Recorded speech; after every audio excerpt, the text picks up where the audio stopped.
දවසට එකයි හෝ දෙකයි ඒක දෙනවා අය හොඳම එකෙන් ප්‍රොෆිට් වෙන්න. රයිට්. ඔන්න මේ සතියේ බ්‍රහස්පතින්දා 4 වෙනි දවස ඊයේ වෙනකොට අපි පිප් 3000කට වඩා එහා ප්‍රොෆිට් කරලා ඉවරයි. ලයිව් ප්‍රූෆ් එක්කම වීඩියෝ තියෙනවා channel එකේ ගිහිල්ලා බලන්න පුළුවන්. ඉතින් මේ අද දුන්න පළවෙනිම ට්‍රේඩ් එක අද බ්‍රහස්පතින්දාට යන්නේ VIP එකේ විතරයි. ෆ්‍රී එකේ සිග්නල් යන්නේ නැහැ. ඔයාලා තාම සෙට් කරලා නැත්නම් ෆ්‍රී එකට හරි සෙට් වෙලා බලන්න හෙට දෙනවා සිග්නල් එකක්. ඒකට මොකද උනේ කියලා බලලා ඒ කියන්නේ එහෙම නැත්නම් ඔයාලට එහෙම ෂුවර් එකක් නැත්නම් සතියක් දෙකක් තුනක් ඔයාම ඩිමෝ account එකක් හදාගෙන PNL එකක් හදලා බලන්න අපේ සිග්නල් වලට.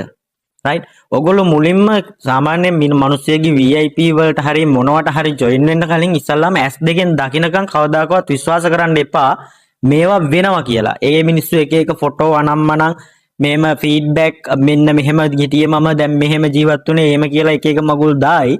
දැම්මට ඔයා ඒක දකින්නකම් කිසිම වෙලාවක විශ්වාස කරන්න එපා. හරිද?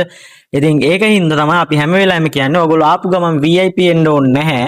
ඔයගොල්ලෝ ඇවිල්ලා ෆ්‍රී එකේ ට්‍රේඩ් කරන්න ඩිමෝ එකක් හදාගන්න 7-5කවත් වියදමක් යන්නෙත් නැහනේ. ඉතින් ඊළඟට ඔයාලට කොන්ෆිඩන්ස් එකක් තියෙනවා නම් අපිත් එක ගොඩ යන්න පුළුවන් වෙයි කියලා. එතකොට සෙට් වෙන්න VIP එකට ඇවිල්ලා බලන්න ආපහු අවශ්‍ය නම් ඩිමෝ දාලා මැච් එක ගහන්න පුළුවන් නම් රියල් මනි වලින් ට්‍රේඩ් කරන්න ගන්න. හරි. ඉතින් ඔන්න ඕක තමයි අද දවසේ දුන්න පළවෙනිම ට්‍රේඩ් එකට වෙලා තියෙන්නේ. මේ වෙනකොට අපි 400කට එහා යනවා. අපි ගිහිල්ලා බලමු VIP channel එකට මේ කීයට දුන්නේ කියලා හරියටම දීලා තියෙන 1:20ට. හරිද? ගිහිල්ලා ටයිම් එකම කම්පෙයාර් කරලා බලන්න. මේ එක මැසේජ් එක එඩිට් කරලා නැහැ. එඩිට් කරා නම් එඩිටර් කියලා පල්ලෙන් වැටෙනවනේ.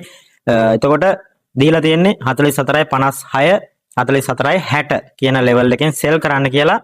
ඉතින් ඔන්න පිප් 100 200 300 400ක් දැන් මේ වෙනකොට ගහලා තියෙනවා. මේකේ TP 3 තියෙන්නේ බලන්න හරියටම 44000න්. හරිද? ඉතින් 44000ට තව වදින්න පොඩි මේකක් තියෙන්නේ. ඉතින් සමහරවිට ඔයගොල්ලෝ මේ වීඩියෝ එක බලනකොට ටයිම් එක වෙනකොට මේ TP 3ම හිට් වෙලා. ඉතින් මේ විදිහට තමයි VIP එකේ යන්නේ. අපි හැම වෙලාවෙම කියන එකම දේ තමයි රයිට්. ඕගොල්ලෝ S2 දකින්න ඇවිල්ලා ෆ්‍රී එකට ඇවිල්ලා ඊළඟට කොන්ෆිඩන්ස් පිට එන්න. හරිද? නැතුව අපි ඔයාලට ට්‍රස්ටඩ් එක හදන්න එක එක ෆීඩ්බැක් වත් මම කවදාකවත්ම සෝෂල් මීඩියා වල කොහෙවත් අප්ලෝඩ් කරලා නැහැ මෙච්චර කාලෙකට. අයියේ thank you මෙහෙමයි මේ මනුස්ස ඔයා මෙහෙම අපි ගොඩ දැම්ම කියලා ඕන තරම් මැසේජ් එනවා. මැසේජ් ආවට ඒව එකක්වත් මම සෝෂල් මීඩියා දාන්න නැත්තේ. මොකද මට ඒව පෙන්නලා මේවා කරන්න අවශ්‍ය නැහැ. ඒව පෙන්නලා ආවම ඔයගොල්ලෝ ඇත්තටම හිතාගෙන එනවා මේක සුරපුරයක් කියලා. ඊට වඩා ලේසි ඒක සුරපුරයක්ද නැද්ද කියලා ඔයාගේ ඇස් දෙකෙන්ම දැකලා ඔයා මුලින්ම ඩිමෝන්ස්ට්‍රේට් කරලා බලන්න මේක ඇත්තටම වෙනවද කියලා. අපි කියන සෝන් වලින් ඇත්තටම මේ මාකට් එක මූව් වෙනවද